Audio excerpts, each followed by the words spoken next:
Hello दोस्तों, आप सभी का स्वागत है आपके अपने YouTube channel the crown study में। दोस्तों, डेली करंट अफेयर्स के इस शो में आज हम लोग 10 फरवरी के करंट अफेयर्स को डिस्कस करने वाले हैं। तो चलिए शुरू करते हैं अपने पहले क्वेश्चन से।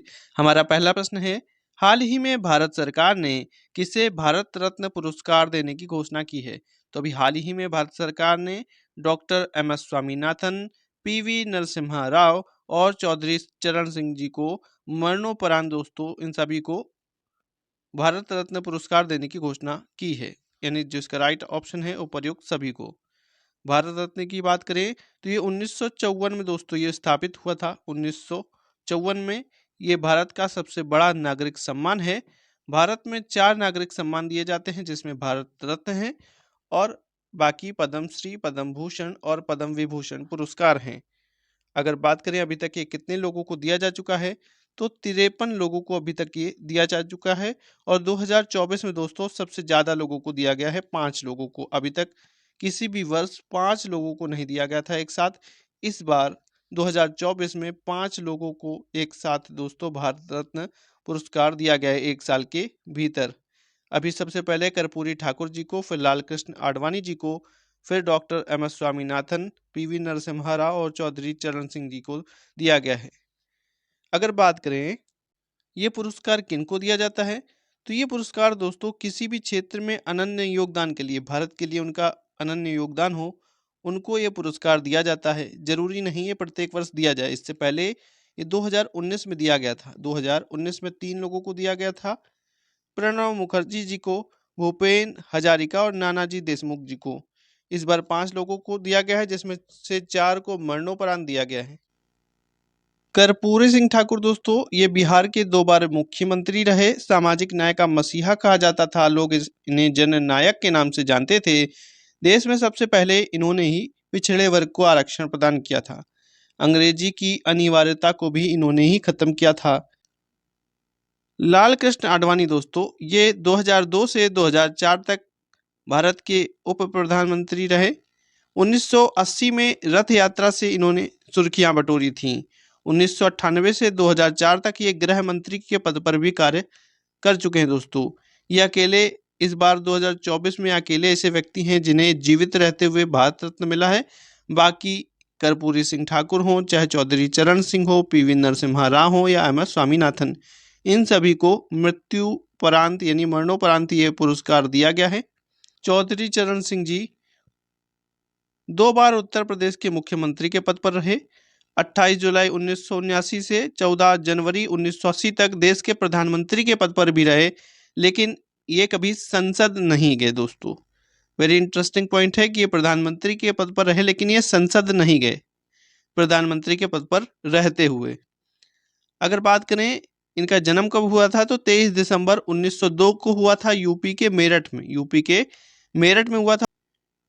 इन्हीं के जन्मदिन पर दोस्तों राष्ट्रीय किसान दिवस मनाया जाता है 23 दिसंबर को।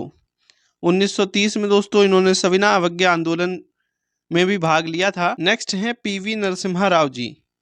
ये भी भारत के 9वें प्रधानमंत्री के पद पर रहे। 20 जून 1991 से 16 मई 1996 तक इन्होंने अपना पूरा कार्यकाल पूरा किया। आंध्र प्रदेश से राजनीतिक करियर इन्होंने शुरू किया था। आंध्र प्रदेश के दोस्तों ये मुख्यमंत्री भी रहे थे। इनके कार्यकाल के दौरान ही मनमोहन सिंह जी वित्त मंत्री थे 1991-92 में जब LPG रिफॉर्म्स आए थे। अगर बात करें MS स्वामीनाथन जी की तो इनका पूरा नाम दोस्तों मनकोम्बू संबा शिवन स्वामीनाथन था। जन्म इनका 7 अगस्त 1925 को तमिलनाडु के अंदर हुआ था। तमिलनाडु के कुंभकोणम में हुआ था दोस्तों। और इनका भी हाल ही में मृत्यु भी हुई थी 28 सितंबर 2023 को। हम लोगों ने पढ़ा भी था जब इनकी मृत्यु हुई थी 98 वर्ष की अवस्था में। ये पेशे से वैज्ञानिक थे दोस्तों, आनुवांशिक वैज्ञानिक थे और ये हरित क्रांति के जनक हैं। इनके पढ़ा भी हम लोगों ने। MS स्वामीनाथन जी भारत में हरित क्रांति के जनक थे। देश को खाद्यान्न में आत्मनिर्भर बनाने का पूरा श्रेय इन्हीं को जाता है। 1971 में इन्हें मैग्सेसे अवार्ड मिला। 1987 में पहला विश्व खाद्य पुरस्कार मिला। 1967 में दोस्तों पद्मश्री, 1972 में पद्म भूषण, 1989 में पद्म विभूषण और अब मरणोपरांत 2024 में मिला है भारत रत्न से सम्मानित किया जाएगा इन्हें मरणोपरांत। अगला प्रश्न है, केंद्रीय विज्ञान मंत्री डॉक्टर जितेंद्र सिंह ने राष्ट्रीय विज्ञान दिवस की थीम क्या रखी है? तो डॉक्टर जितेंद्र सिंह दोस्तों जो केंद्रीय विज्ञान मंत्री हैं, राष्ट्रीय विज्ञान दिवस जो कि 28 फरवरी को मनाया जाता है, 28 फरवरी को मनाया जाता है, इसके लिए इन्होंने अभी से जो थीम रखी है वो है विकसित भारत के लिए स्वदेशी तकनीकी, विकसित भारत के लिए स्वदेशी तकनीक। दोस्तों 28 फरवरी ये दिवस सर सीवी रमन जी के द्वारा रमन प्रभाव की खोज करने की स्मृति में प्रतिवर्ष 28 फरवरी को मनाया जाता है। रमन इफेक्ट की खोज 1928 में हुई थी और उसके 2 वर्ष बाद 1930 में इन्हें नोबेल पुरस्कार भी मिला था रमन इफेक्ट की खोज के लिए। अगला प्रश्न है, हाल ही में भारत सरकार ने भारत और किस देश के साथ बॉर्डर पर फेंसिंग यानी बाड़ लगाने के लिए घोषणा की है? तो अभी भारत के गृह मंत्री अमित शाह जी ने भारत और म्यांमार के बीच में, भारत और म्यांमार के बीच में दोस्तों ये बाड़ यानी फेंसिंग लगाने की घोषणा की है। अब जो म्यांमार के लोग हैं उनको भी वीजा चाहिए होगा भारत आने के लिए और भारत के लोगों को भी म्यांमार जाने के लिए वीजा की आवश्यकता होगी।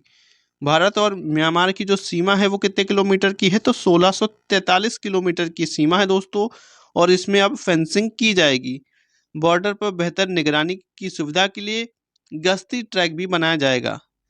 भारत म्यांमार सीमा के पास जो लोग रहते हैं उनके लिए बिना वीजा के एक दूसरे के क्षेत्र में 16 किलोमीटर तक अंदर आ जा सकते हैं।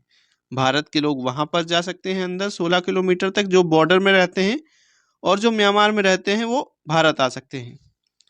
ये दोस्तों भारत के साथ म्यांमार की बॉर्डर दोस्तों, ये अरुणाचल प्रदेश के साथ 520 किलोमीटर का बॉर्डर शेयर करता है म्यांमार, नागालैंड के साथ 215 किलोमीटर का, मणिपुर के साथ 398 किलोमीटर का और मिजोरम के साथ 510 किलोमीटर का बॉर्डर शेयर करता है भारत।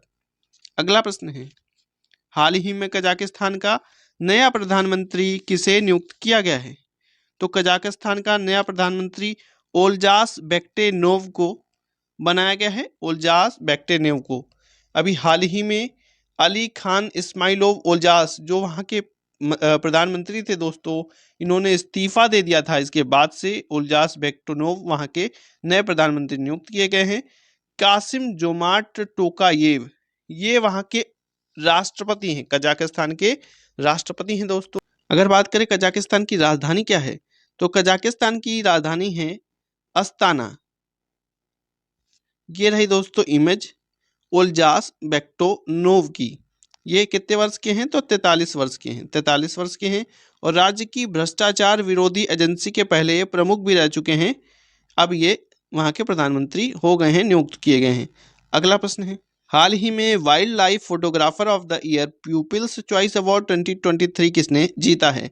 तो ये जीता है नीमा सरीखानी जी ने। नीमा सरीखानी ने दोस्तों wild life photographer of the year people's choice award 2023 जीता है और इस इमेज के लिए जीता है। ये पोलर बियर है दोस्तों जो बर्फ के एक छोटे से ढेर में लेटा हुआ है और नेचुरल हिस्ट्री म्यूजियम द्वारा यह पुरस्कार प्रदान किया गया है। अगला प्रश्न है, हाल ही में कृषि मंत्री अर्जुन मुंडा ने कौन सा पोर्टल लॉन्च किया है? तो अभी हाल ही में कृषि मंत्री अर्जुन मुंडा जी ने ये सारथी पोर्टल को लॉन्च किया है। सारथी पोर्टल ये लॉन्च किया गया है PMFBY यानी प्रधानमंत्री फसल बीमा योजना सहित बीमा उत्पादों के लिए ये सारथी पोर्टल लॉन्च किया गया है। हाल ही में किस राज्य के मुख्यमंत्री ने सरकार गांव के द्वार पहल का अनावरण किया है? तो सरकार गांव के द्वार पहल ये हिमाचल प्रदेश के मुख्यमंत्री सुखविंदर सिंह सुक्खू जी ने शुरू किया है। हिमाचल प्रदेश के गवर्नर कौन हैं? तो वो हैं शिव प्रताप शुक्ला। अगला प्रश्न है, विश्व सरकार शिखर सम्मेलन 2024 कहाँ आयोजित किया जाएगा? तो विश्व सरकार शिखर सम्मेलन दोस्तों यानी वर्ल्ड गवर्नमेंट समिट 2024 ये दुबई के अंदर आयोजित होगी, दुबई के अंदर। इसमें प्रधानमंत्री मोदी विशेष तौर पर आमंत्रित भी हैं। इससे पहले ये 2018 में भी आमंत्रित किए जा चुके हैं। अगर बात करें कार्यक्रम कब से कब तक होगा, तो 12 फरवरी से लेकर 14 फरवरी के बीच में कार्यक्रम होना है। और पीएम मोदी वहीं पर 13 फरवरी को दोस्तों अबू धाबी के अंदर अहलान मोदी कार्यक्रम भी करेंगे। अहलान मोदी जैसे नमस्ते ट्रंप कार्यक्रम हुआ था भारत में चुनाव के पहले, और ट्रंप चुनाव भी हार गए थे। इसके बाद अब अबू धाबी में अपने भारतीय जो लोग रह रहे हैं उनको संबोधित करने के लिए नरेंद्र मोदी जी अहलान मोदी कार्यक्रम ये 13 फरवरी को करेंगे जाकर। 14 फरवरी को दोस्तों पीएम मोदी अबू धाबी में ही संयुक्त अरब अमीरात के पहले पारंपरिक पत्थर मंदिर जो कि BAPS हिंदू मंदिर है, इसका उद्घाटन भी करेंगे। अगला प्रश्न है, हाल ही में जारी लॉजिस्टिक्स परफॉर्मेंस इंडेक्स यानी LPI 2023 में भारत की रैंक क्या है? तो इसमें भारत की रैंक है 38, 38वीं रैंक है दोस्तों इस बार भारत की।